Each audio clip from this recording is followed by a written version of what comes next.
Hi there, Sanmonani Mulweni. Welcome to Fix Channel Finge here. Please subscribe before the end of the video.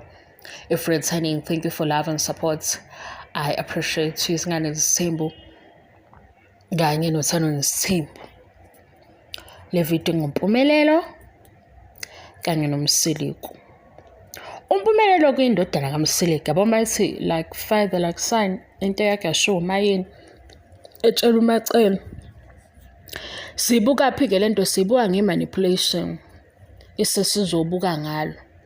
Umpumelelo ngeke athi kwi-podcast la khulume kuyona uzoyithola lento la YouTube iGagasi FM ake akhuluma kulona angazi ngokhozi because angelalela ke interview yakhe kuKhozi athi akayindawo ubani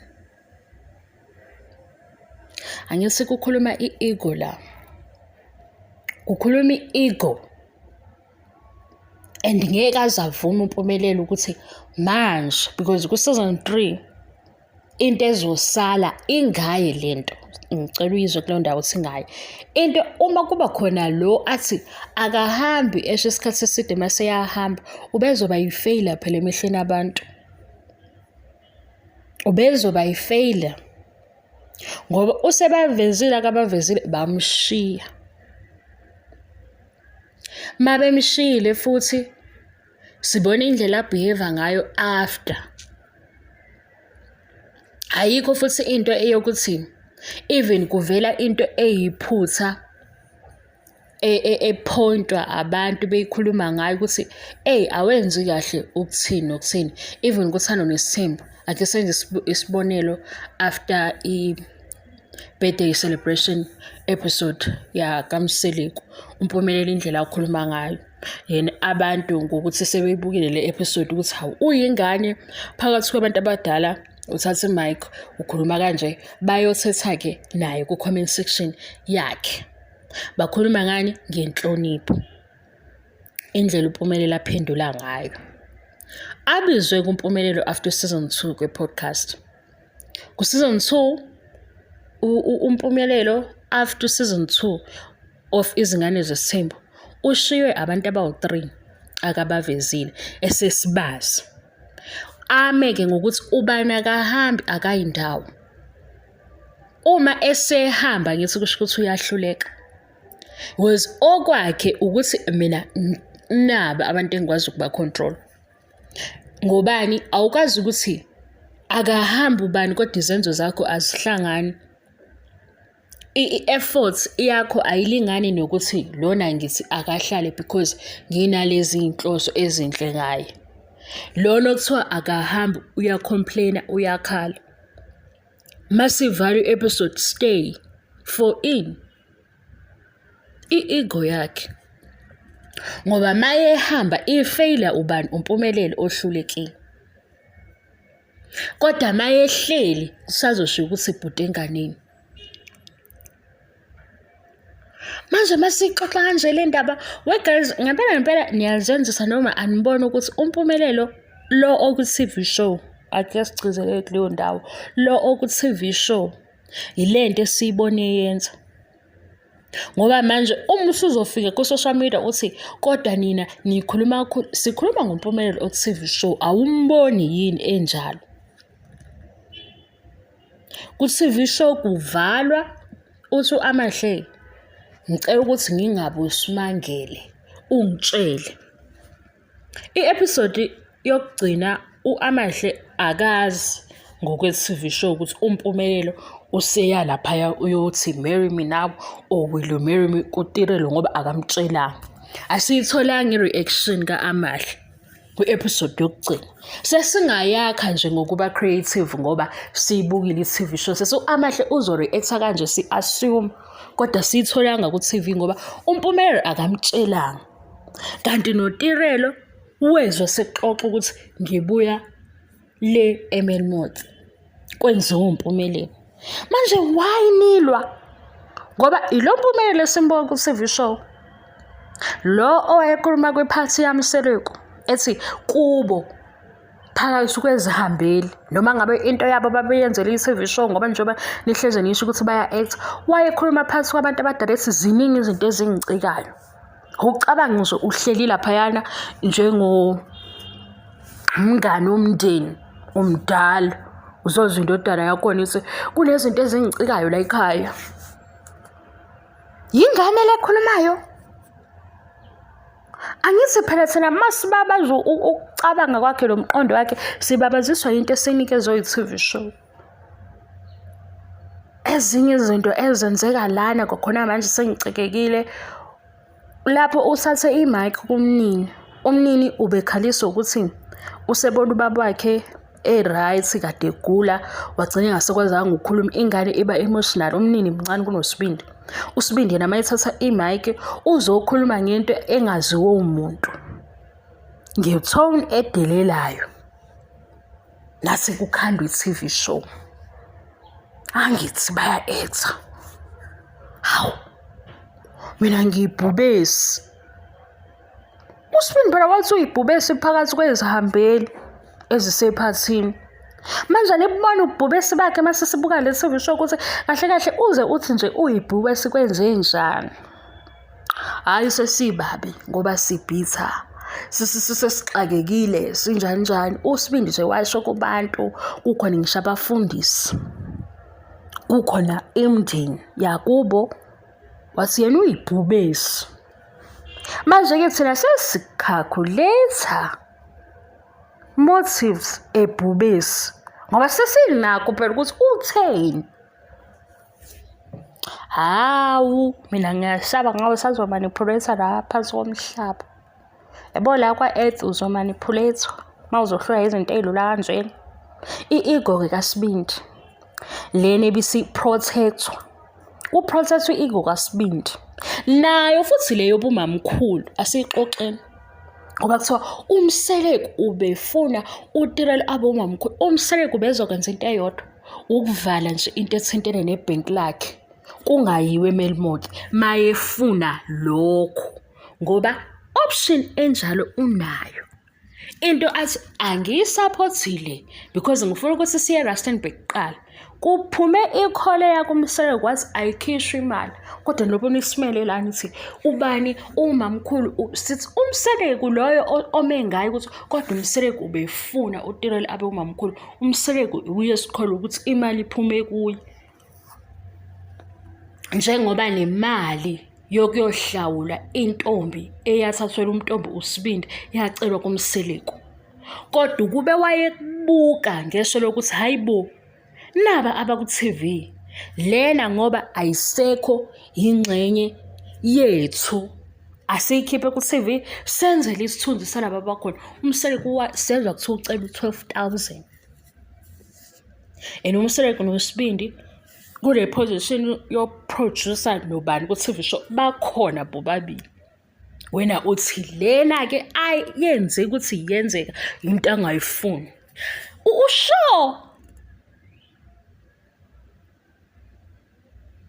makiwa eMelmode uMseleko uyazi ukuthi kiwaphi uthola kodwa ubefuna ufuna usazovela. Siyasikhuluma ngesikubonile.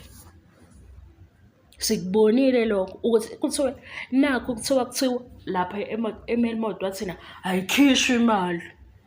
Usuzothi-ke asithi kulokho ukwenze kodwa inhliziyo yakhe ibuhlungu ngoba uthi uma kasinga bakho uye kufanele kuba abe umamkhulu ubezoma ngemali. Ngoba ngise mina nawe sikholelwe ukuthi imali kaMseleko le esale eMelmode yinkomo futhi zakhe enzela indodana yakhe. Uthi lokho kodwa ukwenza ebe ethi ekugcineni mase kufika isikhathi sokuthi kuyabikwa uzobikwa bani kuqala uMseleko utshele kuMayeni noMacele uyasho ukuthi uMayeni owayethe baqale nayo uxoxe kodwa yonke into eyenziwe kuqala eyaMacele. Sengiyaxoxela-ke mawubona ukuthi kusazoshintsha ukuthi uSibindi ngoba uyibhubesi kuzoqala ngaye eMzumba ukuthi enze into engafani, enze futhi into engenziwanga ngoba phela uSibindi yena uzothi uTirelo umamkhulu. ngoba i-TV show itwistiwe, kwenzelwa ama-views, kwenzelwa thina sesiyakhuluma-ke. Sengisholo ukuthi uma uSibindi enza njengoba usho nawe ukuthi kahle kahle uTirelo uyena umamkhulu shuthi uzokwenza into baba wakhe angayenzanga ngoba umseleki uyakusho ngoba sesichazela sesibuka i-TV show, kodwa ayikho into ethi ngoba ngangifuna uMayeni owaMayeni umshado wesiZulu awungene kuqala kwangena kaMacele kuqala. Bukhona futhi ubufakazi bokuthi uMayeni ukhona ngaphambi kwaMacele, bukhona uSibindi njengoba nakuSibindi kuzokwenzeka enganeni yakhe. Uphela uSibindi manje noSingabakho bazoba kwiposition efanayo uma uAmahle elotsholwe kuqala. Uyakusho umseleki kodwa uyazi uyaxoxa ngoba i-manipulation into efana nayo le esiyixoxayo. Yikho ngithi asifake noSibindi sifake umseleki, uyaxoxa umseleki ukuthi uMayeni sidiscuss sami naye kodwa uMacele u-first wife. Yabona ukuthi kushuthi kuSibindi nakumseleki sizolopho sicula ingoma eyodwa efanayo ngoba phela uAmahle uma ukuthi le TV show ihamba njengobisho kuyiwe kaAmahle kuqala eMzumbe, angeke kuze kwenzeke ukuthi mase kubikwa uTiro lokuqala angeze yenzeke leyo nto. Iphupho nje lakho, iphupho lakho ngoba nawe uMacele akanayo i-white wedding ku-TV show, kodwa sibonile ukuthi isinto senziwe kuqala kuMacele. Yebo, umpumelelo ukhona, uwufakazi ophilayo ukuthi uMayeni ufike kuqala kunoMacele, kodwa ekugcineni u-first wife uMacele. Kodwa-ke ngoba okwamacele noMayeni sikubamba sekuvele sekwenzekile, okaSibindi-ke basimemile kule nto esiyibukile-ke. Lo othi umseleki ufuna waxoxa futhi lokho nakuMayeni uxoxile, hhayi wakuxoxa ngisho beshada bevuselela ama-vows athi ngiyabonga ukuthi uMayeni wakuhlonipha ukuthi uMacele uphambi uxoxile uyaxoxa, kodwa akwenzile-ke njengoba nakuSibindi sethi umnikezile imali, wamnikezela ukuthi akenze into angayifuni ngoba phela akafuni. Ngithi ngisho njalo akafuni nusu amahlabe umamkhulu, kodwa umnikile imali wathi yenze lento le ezokuqhatha, yenze futhi lento ezosikhulumisa mase sikholwa ukuthi ukhuluma uthini ukunalokho akwenzile. I'm sure umuntu othi ngiyakuthanda kaningi kodwa izenzo zakhe zibe zingakuthanda uyamkholwa. Ngithi asixabaneni nje ngivele ngenza uchuku ngoba nami ngikhathele leli TV show iyangicika, kodwa phela ngoba ngathi ngizoxoxa ngaye ngizoza la ngizoxoxa nawe shuthi nomuntu obethi nje ngiyakuhlonipha ngisho ngasho ka-100 kodwa izenzo zakhe ubuze ubona ukuthi azibhaliwe inhlonipho uyamkholwa. Hawu, kanti lesi sithi ukholwa ngokubona usuke uboneni izenzo nenkulumo. Inkulumo phela ukuvula umlomo ukhulume njengoba ngikhuluma manje, kodwa izenzo zine-energy ezihamba nayo, i-energy emali, i-energy eyizinkomo. Aziyanga iy'nkomo kwenye indawo ngoba phela manje bona bebene-tax ukuthi asibehave kanje ukuze siyidayise kulo mndeni kahle. Mase siyidayisile kahle nakho esikwenzayo sibahloniphe nje ngokuphelele.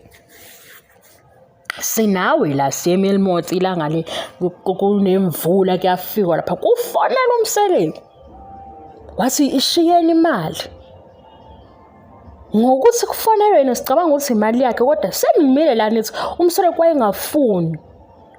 Ngesikhathi kuseyingubo sibuka le ngubo ukuthi ubani lo oguqe lapha engubeni, nanithi uTirelo. Yela afika ilanga le ngubo yaphenduka ingubo yafeyisa thina kwi-screen sabona ukuthi akuyena uTirelo.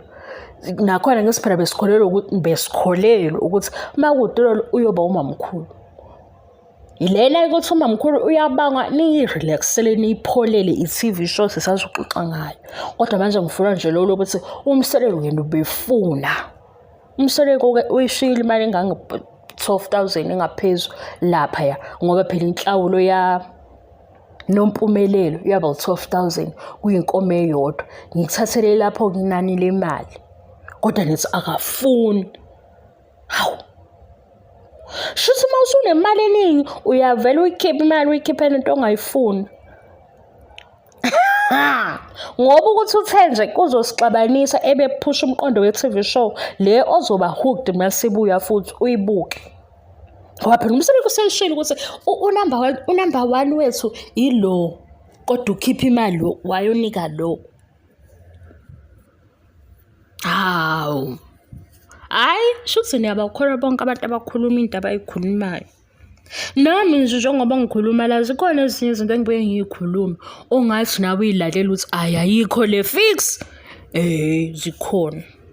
Nami mase ngikhuluma sengisho nje ukuthi ungayilaleli yonke into ekhulunywa abantu mase uyithatha uyilinganise neqiniso. Izenzo uze nje nomuntu ubone ukuthi uyak-appreciate abuke izenzo zakhe. Sithando sami, izenzo zihamba ne-energy, zihamba nomnyakazo.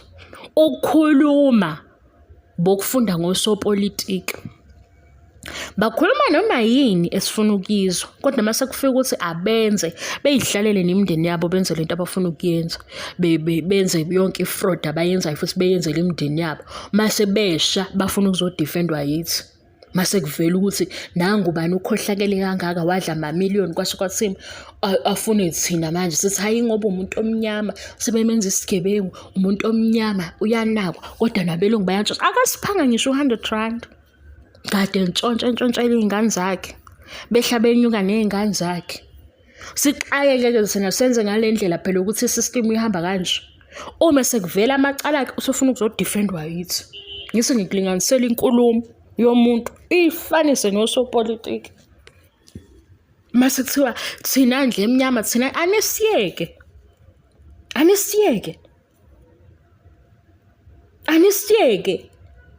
Yabo, ngisho ukuthi ulinganisa kanjani inkulumo, izenzo